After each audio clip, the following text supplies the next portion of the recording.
तो इसका सही आंसर हो जाएगा ऑप्शन नंबर ए, यानी कि फिजियोलॉजी कहा जाता है। तो अगले क्वेश्चन की ओर अपन आगे बढ़ते हैं। अगला क्वेश्चन है कि जंतु विज्ञान की वह शाखा जिसके अंतर्गत आनुवंशिकी लक्षण और उसकी वंशागति का अध्ययन किया जाता है उसे क्या कहते हैं? तो इसका सही आंसर हो जाएगा जेनेटिक्स, यानी कि जेनेटिक्स में हम जंतु विज्ञान के आनुवंशिकी लक्षण और उनकी वंशागति का अध्ययन किया जाता है। तो अगले क्वेश्चन की ओर अपन आगे बढ़ते हैं। अगला क्वेश्चन है जंतुओं और उनके आसपास के वातावरण संबंधित अध्ययन क्या कहलाता है? तो इसका सही आंसर हो जाएगा पारिस्थितिकी, यानी पारिस्थितिक तंत्र वो होता है जिसमें जंतुओं के आसपास के क्षेत्र या वातावरण का अध्ययन किया जाता है। तो अगले क्वेश्चन की ओर अपन आगे बढ़ते हैं। अगला क्वेश्चन है क्या कह रहा है, मांसपेशियों का अध्ययन क्या कहलाता है? यानी कि ऐसी कौन सी विज्ञान है जिसके अंतर्गत हम मांसपेशियों का अध्ययन किया जाता है? तो उसका सही आंसर हो जाएगा option number B, myology. Myology में हम मांसपेशियों का अध्ययन करते हैं। तो अगले क्वेश्चन की ओर अपन आगे बढ़ते हैं। अगला क्वेश्चन है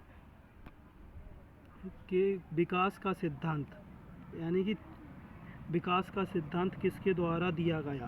तो इसका सही आंसर हो जाएगा ऑप्शन नंबर डी, डार्विन के द्वारा। इसमें बहुत से आंसर अरस्तु लगाते हैं जो कि गलत हो जाएगा, क्योंकि अरस्तु ने डार्विन विकास का सिद्धांत नहीं दिया। विकास का सिद्धांत अरस्तु के द्वारा दिया गया, यानी ऑप्शन नंबर डी। दोस्तों आप हमारे चैनल को सब्सक्राइब करें, क्योंकि हम इसमें बायोलॉजी के इम्पोर्टेंट और महत्वपूर्ण क्वेश्चन कराएंगे जो प्रीवियस ईयर पर आधारित होंगे, और ऐसे क्वेश्चन जो कई बार कई एग्जामों में पूछे गए होंगे। तो अगले क्वेश्चन की ओर अपन आगे बढ़ते हैं। तो अगला क्वेश्चन क्या कह रहा है, किसके द्वारा आनुवांशिकता के विज्ञान को आनुवांशिकी कहा गया? यानी कि ऐसा कौन है जिसके द्वारा आनुवांशिकता के विज्ञान को आनुवांशिकी कहा गया है? यानी कि इसका सही ऑप्शन हो जाएगा बटसन के द्वारा आनुवांशिकता के विज्ञान को आनुवांशिकी कहा गया। तो अगले क्वेश्चन की ओर अपन आगे बढ़ते हैं। अगला क्वेश्चन क्या कह रहा है अपना, प्रथम एंटी बायोबायोटिक की खोज किसके द्वारा की गई? तो इसका सही आंसर हो जाएगा ऑप्शन नंबर डी, ए फ्लेमिंग के द्वारा प्रथम एंटीबायोटिक की खोज की गई। ये बहुत महत्वपूर्ण क्वेश्चन है दोस्तों, आपको बहुत ज़्यादा महत्वपूर्ण है। अगले क्वेश्चन की ओर अपन आगे बढ़ते हैं। अगला क्वेश्चन क्या कह रहा है, मानव शरीर में कोशिकाओं की खोज किसके द्वारा की गई? यानी कि मानव शरीर में सर्वप्रथम कोशिका की खोज किसके द्वारा की गई? तो इसका सही आंसर होएगा रॉबर्ट हुक ने सर्वप्रथम कोशिका की खोज की, लेकिन वो कोशिका मरी हुई थी, मरी कोशिका की खोज की थी। तो अगले क्वेश्चन की ओर अपन आगे बढ़ते हैं।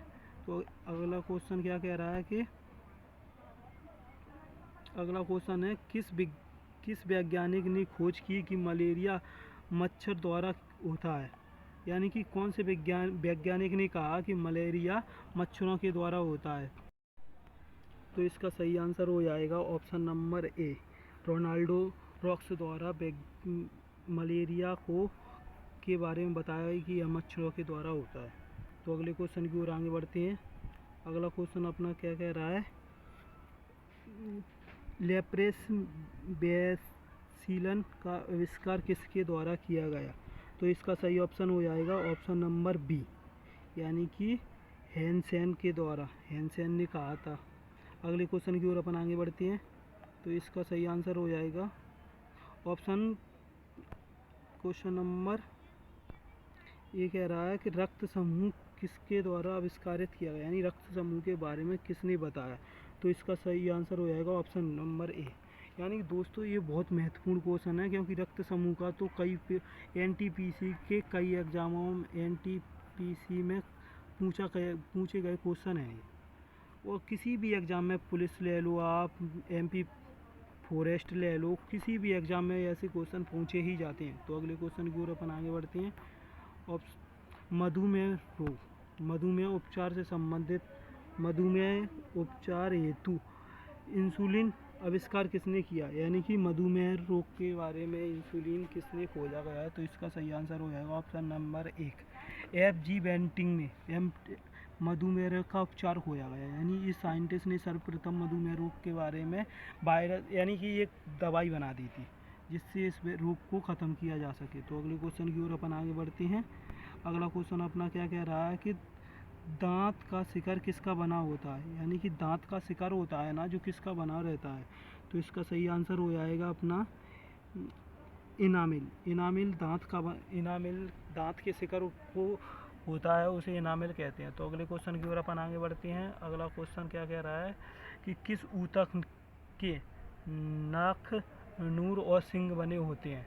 तो किसके बने होते हैं। तो इसका सही आंसर हो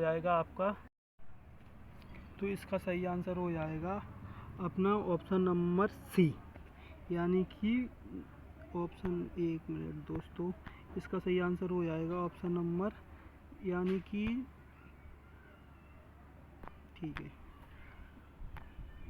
एक मिनट दोस्त, इसका सही आंसर हो जाएगा अपना ऑप्शन नंबर सी, यानी केरेटिन। अगले क्वेश्चन की ओर अपन आगे बढ़ते हैं। अगला क्वेश्चन अपना क्या कह रहा है कि RH फैक्टर से, यानी कि RH फैक्टर के बारे में किस जानवर से लिया गया है। यानी कि बंदर से। RH फैक्टर ये रक्त समूह से संबंधित है। तो अगले क्वेश्चन की ओर अपन आगे बढ़ते हैं।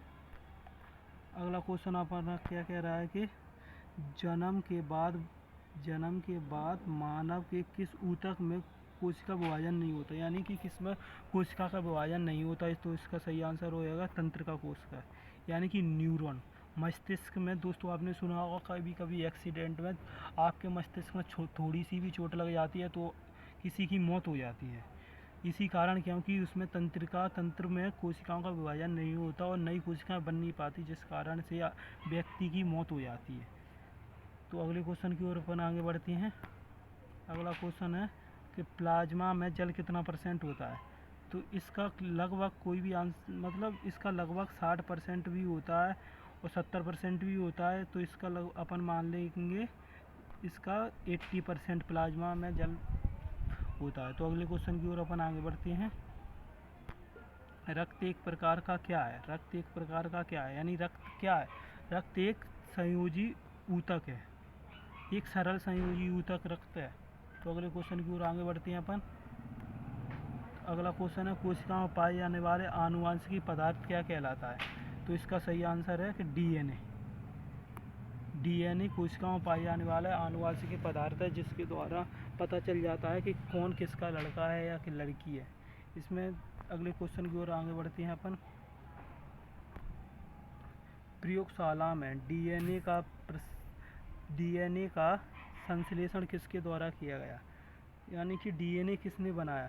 तो इसका सही आंसर हो जाएगा खुनारे ने DNA बनाया था। तो अगले क्वेश्चन की ओर अपन आगे बढ़ते हैं। तो DNA भाई क्वेश्चन रिपीट हो गया है। तो DNA का डबल हेडिंग मॉडल किसने दिया। तो वाटसन और क्रिक ने दिया था। और ये दिया था इसकी सन भी पूछी जाती है, तो 1939 में। तो अगले क्वेश्चन की ओर अपन आगे बढ़ते हैं। तो इसका अगला क्वेश्चन क्या है, आनुवांशिक की विशेषता मुख्य रूप से माता पिता में बच्चों में पहुंचती है, मुख्य रूप से किसका माध्यम होता है। तो इसका सही आंसर होता है जीन। तो अगले क्वेश्चन की ओर अपन आगे बढ़ते हैं। किस कारण माता पिता अपने सभी संतानों से समान नहीं होते, आनुवंशिक विभिन्नता के कारण।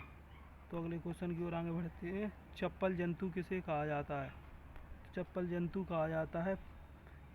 तो चप्पल जंतु कहा जाता है। एक मिनट दोस्तों, तो दोस्तों एक मिनट रुकना। ये वाला क्वेश्चन था ना आपका 54 और 53 नंबर का, एक ही क्वेश्चन 54 नंबर का आपका जो क्वेश्चन था ना, इसमें मैंने आपको बताया था कि आनुवंशिक की विभिन्नता और वातावरण की विभिन्नता, ये दोनों ही ऑप्शन सही होंगे। यानी ऑप्शन नंबर सी आंसर हो जाएगा आपका, क्योंकि माता पिता के सभी संतानों के एक समान नहीं होते। ये दोनों उपयुक्त दोनों आंसर हो जाएंगे। तो अगले क्वेश्चन की ओर अपन आगे बढ़ते हैं। तो इसमें क्वेश्चन क्या कह रहा है आपका कि चप्पल की आकृति किस जंतु में पाई जाती है। ये बहुत इंपॉर्टेंट क्वेश्चन है दोस्तों, बायोलॉजी में ये क्वेश्चन हमेशा ही से आता है। तो इसका सही आंसर हो जाएगा ऑप्शन नंबर बी, पैरामीशियम। तो तो अगले क्वेश्चन की ओर आगे बढ़ते हैं अपन। अगला क्वेश्चन भी वही है, रिपीट हो चुका है, यानी कि चप्पल जंतु आकृति पैरा। तो अगले क्वेश्चन की ओर अपन आगे बढ़ते हैं। तो ये क्वेश्चन कह रहा है अमीबा का प्रचलन अंग है, यानी कि इसका ऑप्शन नंबर सी हो जाएगा, कूटपात अमीबा का प्रचलन अंग है। तो अगले क्वेश्चन की ओर अपन आगे बढ़ते हैं। ये क्वेश्चन रिपीट हो गया है। ये क्वेश्चन क्या है, हरा प्रोटोजोआ के नाम से जाना जाता है। तो इसका सही आंसर हो जाएगा ऑप्शन नंबर डी, इगुलिना को हरा प्रोटोजोआ कहा जाता है। दोस्तों अगले क्वेश्चन की ओर आगे बढ़ते हैं।